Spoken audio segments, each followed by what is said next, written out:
Hey folks, here at OS Reviews. You're watching our video first look and first impressions review of the BEBONCOOL wireless Bluetooth gamepad for Android devices. It doesn't seem to quite work with the latest generation of iOS products at the moment, but they do have a separate version for just iOS. What's unique about this gamepad, however, is just like other models it seeks to compete with on the market, it has the ability to be used as a controller for PC as well as PS4. So in order to use it as a controller for your computer, you use a micro USB cable and tether it using wires onto the USB socket. So that's something to quickly point out, and one of the reasons why the included cable has such a long length, since it does technically become a wired controller. So the box here is pretty simple. The back features a QR code that you can scan to download the app for your phone. And in terms of specifications, you can learn a bit more about that. It does use, again, it supports Android 3.2 and above. I think that is a typo, should be 2.3. It also includes, uses Bluetooth 2.1, 3.0, 4.0, supports all those. It uses Bluetooth 4.0, has a built-in rechargeable battery, which will last you for about a month of playback before you need to recharge it again. It takes about 2 hours to completely recharge. And otherwise, the box itself just includes the controller. We'll take a closer look at that in a moment, in addition to a quick start guide that is pretty well documented, tells you how to set things up, and connect it to the various input sources. Now, the design of the controller is a bit more complex than I think any generic controller you might encounter in the market is. It has kind of this vertically scrolling piece on the top here. Doesn't do too much, but it does add to the kind of steampunk-like effect of the overall aesthetic. So if we take a quick look, the controller is made out of a fusion between coarse and shiny plastic materials, which is interesting. It looks elegant, it looks futuristic. It's not the most compact controller in the world, but because the hinge folds down, you can actually fold this up to attach your phone into place. It is fairly compact. It supports phablets up to 5.5 inches comfortably. Anything larger than that, it's not going to fit too well.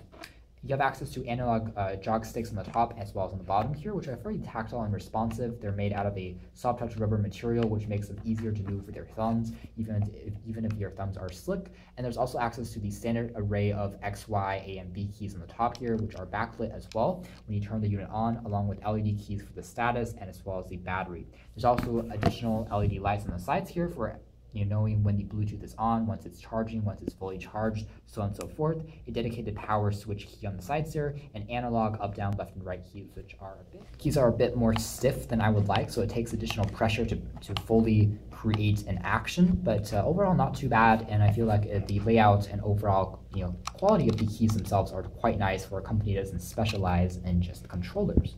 So the top also features access to shoulder keys L1, L2, right 1, right 2 that you can program and customize after you download the BEBONCOOL app and have it connected to your device. The back just features basic specs, and that's essentially it. It tells you a bit more about accessing specific commands by tapping on multiple keys for pairing for the first time.